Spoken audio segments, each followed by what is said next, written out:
Jelajahi cara baru mendapatkan informasi. Download Metro TV Extend sekarang.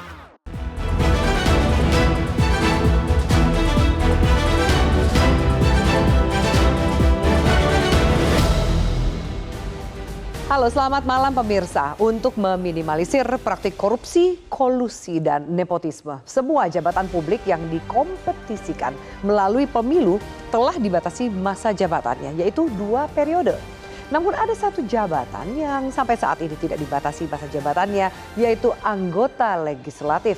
Jika kita melihat kinerja para wakil rakyat di parlemen, semua pasti sepakat kinerjanya jauh dari kata puas. Ada saja kasus korupsi di negeri ini yang melibatkan wakil rakyat, diduga salah satunya karena terlena dan sudah terlalu enak, karena terlalu lama menjabat.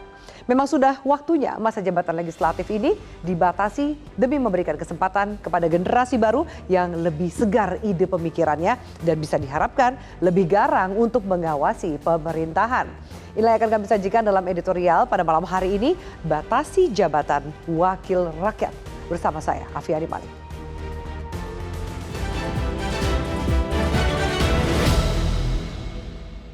Batasi jabatan wakil rakyat.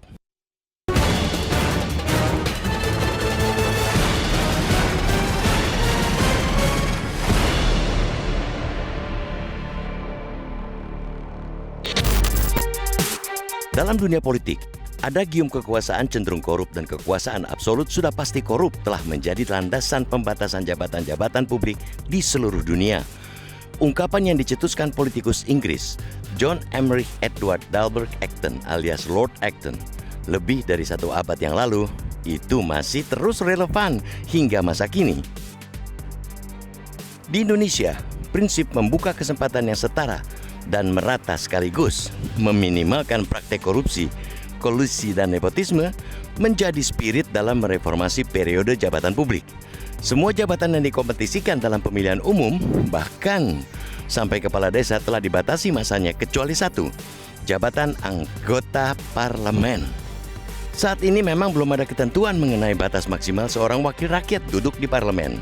Baik Undang-Undang Nomor 17 Tahun 2014 tentang MPR, DPR, DPD dan DPRD atau MD3 maupun Undang-Undang Nomor 7 Tahun 2017 tentang pemilu tidak mengatur hal tersebut. Keadaan ini mengusik seorang warga negara. Mahasiswa bernama Andi Redani Suryanata pun menggugat ke Mahkamah Konstitusi pada Senin 7 Agustus.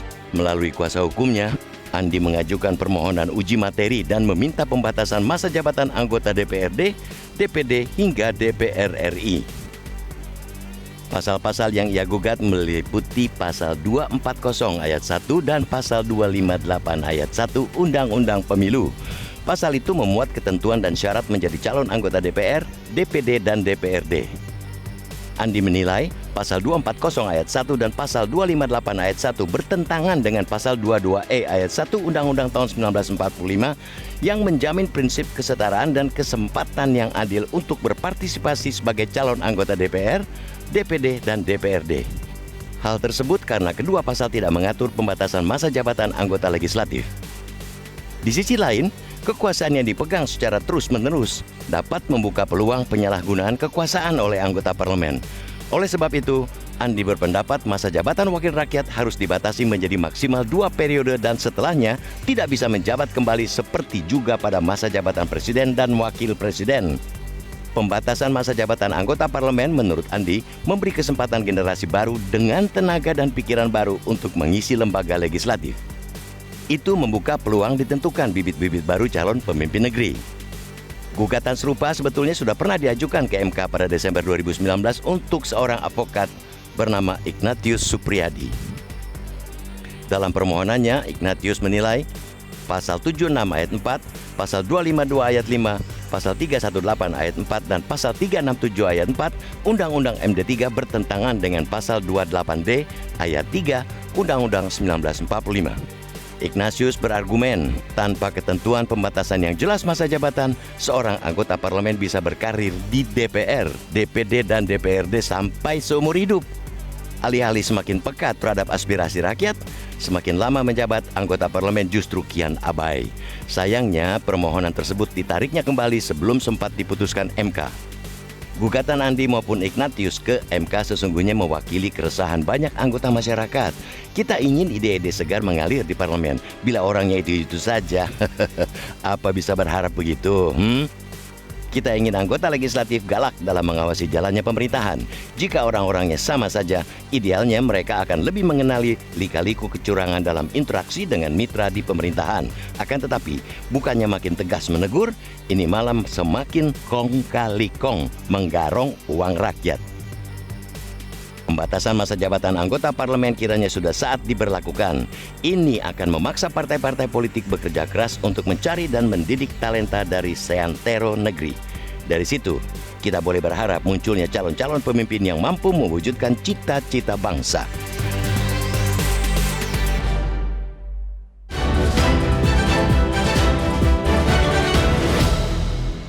Dan pesan itulah yang akan kami sajikan dalam editorial pada malam hari ini, batasi jabatan wakil rakyat. Dan sudah bersama saya anggota Dewan Redaksi Media Group, Bung Gaudensius Suardi. Bang Gaudens, halo selamat malam. Selamat malam Afi.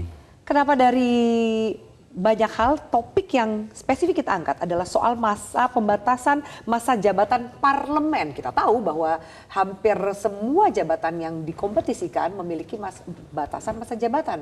Tapi tidak tercetuskan anggota parlemen di DPR membuat undang-undang yang membatasi masa jabatan mereka sendiri. Kayaknya agak sulit nggak sih? Ya, kalau kita lihat hasil reformasi 1998, lebih banyak disasarkan kepada eksekutif dan juga lembaga-lembaga negara lainnya yang ditetapkan di dalam Undang-Undang Dasar 45. Reformasi itu belum menyentuh parlemen kita. Karena itu di parlemen itu dikenal 4L, lu lagi. Jadi satu orang bisa menjadi anggota DPR atau berpotensi menjadi anggota DPR seumur hidup. Karena apa?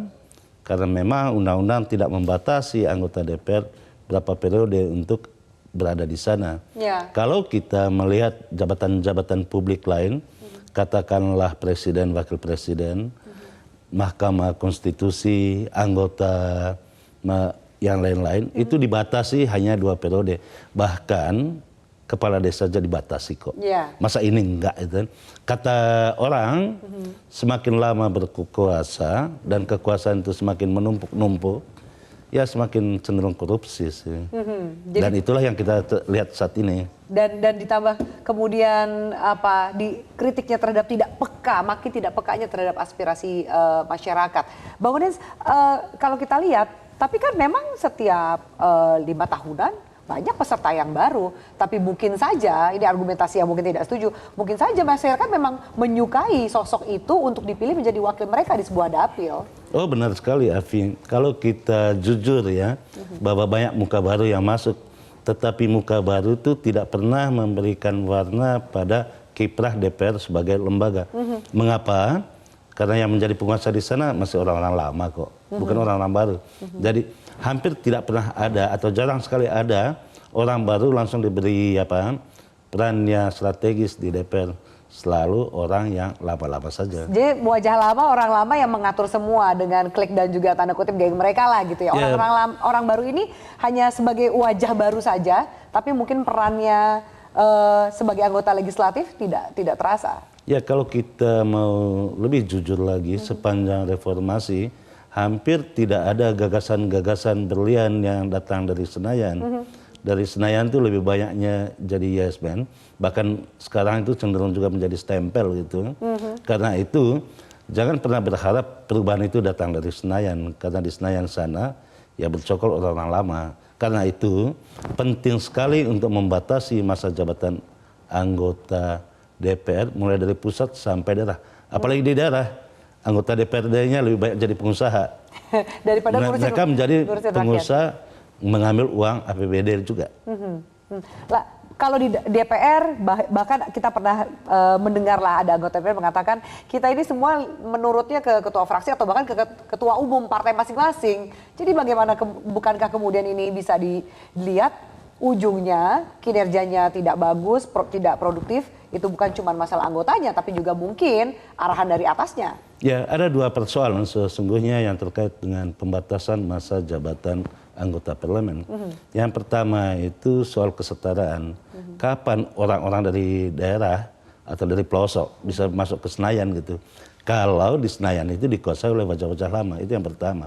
Yang kedua, hampir tidak ada yang saya katakan tadi, pemikiran-pemikiran baru, apalagi terobosan baru yang lahir dari Senayan. Semuanya menunggu kok di Senayan itu. Apa kemudian membatasi masa jabatan parlemen ini bisa kita harapkan memberikan angin segar bagi wajah dan ide baru di parlemen? Setidaknya dengan ada pembatasan itu akan ada kompetisi. Kompetisi itu selalu melahirkan gagasan-gagasan brilian. Lalu kemana kalau misalnya memang ternyata anggaplah gugatan di MK ini mewakili aspirasi masyarakat? Apakah nanti keputusan MK masih kita tunggu atau kita berharap kepada pembuat undang-undang yang which is salah satunya adalah DPR? Kalau keputusan MK itu kan final dan mengikat, ya tidak perlu undang-undang lagi, langsung berlaku.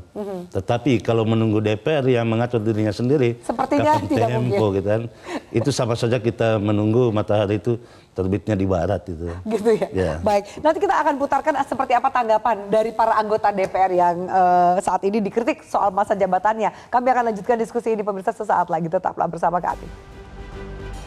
Dan memang tidak diatur dalam undang-undang berapa kali maksimal anggota DPR ini bisa maju. Tapi menurut saya tentu hal ini adalah menjadi satu opsi yang menarik, saya pikir. Tapi tentu harus dibahas lebih menyeluruh karena memang saat ini keputusan itu terletak di partai masing-masing diserahkan. Menurut saya sudah baik saat ini, tapi memang jika ke depan ada perubahan tentu kita berharap semuanya harus menggunakan satu mekanisme yang tepat. Jadi memang kalau memang diatur oleh undang-undang bagus sekali. Tapi Oke, baik. Dikatakan kalau bisa diatur dengan undang baik sekali gitu. Kira-kira nih Bang Gaudens ya, apa iya gitu legowo nih anggota DPR dibatasi masa jabatannya? Ya saya kira pernyataan yang sangat rasional ya. Kalau diatur undang-undang tentu bagus gitu. Tetapi siapa yang mengatur undang-undang? Ya, anggota mereka DPR juga. lagi, gitu kan. Nah. Karena itu alternatif lain untuk mengatur itu ya harus lewat Mahkamah Konstitusi. Oke. Putusan Mahkamah Konstitusi final dan mengikat. Mudah-mudahan bisa diharapkan Mahkamah Konstitusi bisa membatasi. Wong menambah masa jabatan aja bisa kok di Mahkamah Konstitusi. Apalagi mengurangi, gitu ya. kan. Meskipun Nambah bisa, gitu. gaduhnya hampir sama nanti gitu. Ya. Soal menambah masa jabatan apalagi mengurangi. Tapi untuk yang kali ini mengurangi, bisa dikatakan membatasi lah masa jabatan dari parlemen, anggota parlemen. Apa MK berani? Menurut saya MK pasti berani. Tidak ada yang perlu ditakuti toh. Dari sisi politiknya tidak ada sangat politis. Karena ini pilihan rasional dengan membatasi. Kalau kita lihat di atas muka bumi ini ya, semua jabatan-jabatan publik itu pasti dibatasi. Mengapa dibatasi? Pertama kali orang berpikir bahwa terlalu lama di satu tempat, orang tidak mau gitu. Bahkan di dalam konstruksi Undang-Undang Dasar 45 yang awal, itu tidak dibatasi masa jabatan presiden. Karena pada saat itu Bung Hatta mengatakan, apa iya ada orang yang mau menjadi presiden berlama-lama gitu kan? Seumur hidup? Seumur hidup. Ya buktinya ada gitu kan, karena itu dibatasi. Nah ketika reformasi, orang lupa berpikir tentang masa jabatan parlemen ini. Karena itu mumpung saatnya, ya kita ada harus berani momentum menyatakan. ini. Ya. Ada momentum ini.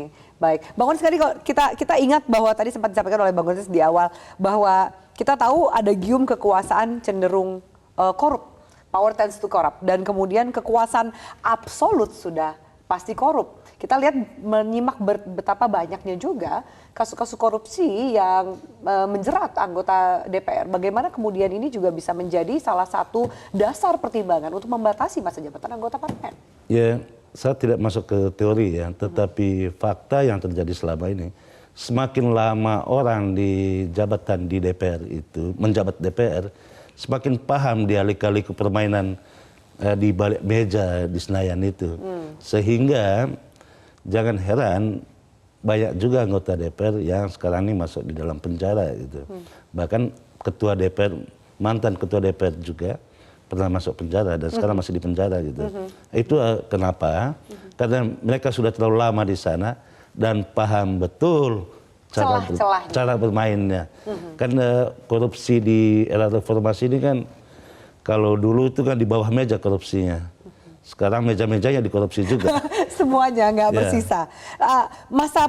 Pembatasan masa jabatan anggota parlemen juga kita katakan akan memaksa partai politik bekerja keras untuk mencari dan mendidik talenta dari seantero negeri. Dan kita harapkan itu bisa menjadi bibit calon pemimpin yang baru. Ini juga sekaligus kita kritik kepada partai-partai politik yang harusnya mereka melakukan pendidikan politik dan juga perekrutan politik dengan baik. Ya, ada partai politik yang membuat mekanisme internal itu 2,5 tahun ya. Masa jabatan itu 2,5 tahun. Sehingga memaksa calon dari dapil yang sama untuk bekerja sama. Yang penting kursi didapat, kemudian dibagi masa jabatannya. Tetapi ada juga kasus setelah dibagi 2,5 tahun, orang tidak mau mundur gitu kan. Konflik lagi. Konflik di dalam internal, bahkan itu sampai ke pengadilan gitu. Nah, hal-hal seperti ini memang akan terjadi terus-menerus kalau tidak ada undang-undang yang membatasi masa jabatan itu. 10 tahun sudah cukup lah. 10 tahun sudah cukup. Ya, sudah cukup tidak hanya untuk memperkaya diri ya. Sudah cukup untuk melahirkan gagasan-gagasan bagus untuk kepentingan bangsa dan negara. Bang Gaudens, kalau ternyata nih ini kita lihat MK memberikan keputusan yang berbeda dengan gugatan atau menolak gugatan, lalu ada jalur mana lagi? Kalau kata Bang Gaudens tadi mungkin berharap bahwa anggota DPR sendiri akan membentuk undang-undang membatasi masa jabatan mereka, sepertinya itu sangat sulit sekali. Lalu jalur masyarakat untuk kemudian mengkritik dan mengubah masa jabatan parlemen ini kemana lagi? Atau kemudian menggugat lagi, membuat gugatan baru ke MK? Ya, kalau MK tidak memutuskan, yang ada itu hanya bisa berdoa saja. Mudah-mudahan gitu kan. Tapi selama ini kan juga berdoa dan tidak ada perubahan apapun atau ya belum dikabul aja gitu. Karena cuma ada 2 ya pintu masuk. Yang pertama itu kesadaran DPR untuk mengubah undang-undang. Minimal itu ada 2 undang-undang ya. Undang-undang 17 2014 tentang MPR, DPR, DPD dan DPRD atau yang sering disebut MD3. Dan yang kedua itu Undang-Undang nomor 7 tahun 2017 tentang pemilu.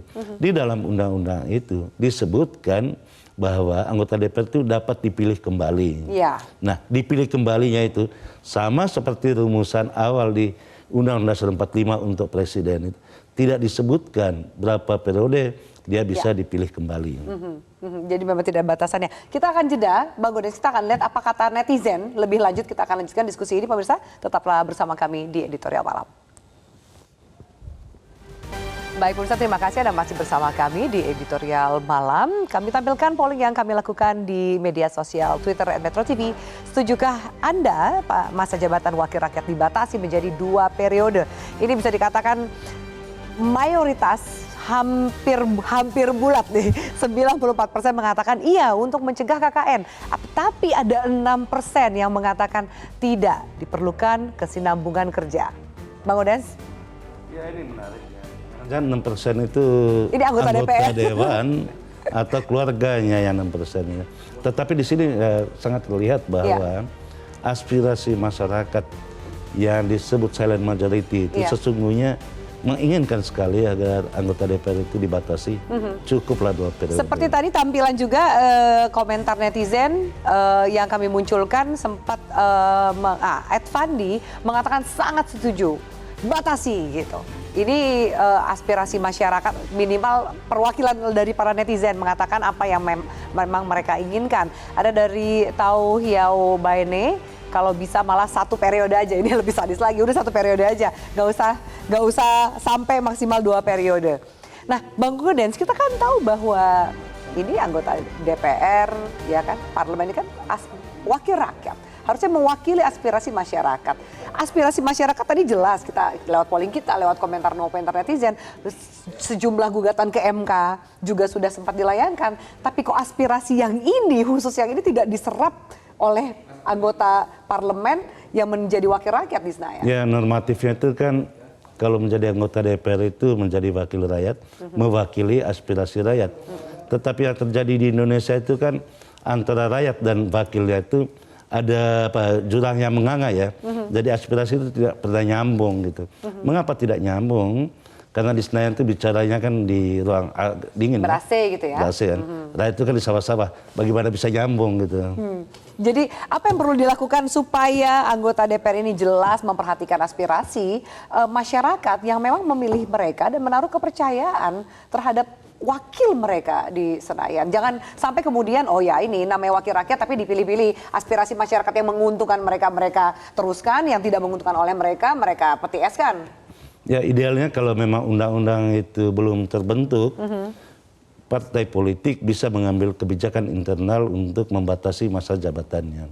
Tetapi kan partai politik juga butuh dana ya, butuh dana, butuh mendulang suara, sehingga membatasi masa jabatan orang berada di Senayan itu sangat susah diharapkan kepada partai politik. Karena itu mau tidak mau undang-undang. Problemnya kalau mengubah undang-undang itu kita berharap kepada DPR dan pemerintah. Berharap kepada DPR itu sangatlah tidak mungkin. Satu-satunya harapan itu lewat Mahkamah Konstitusi.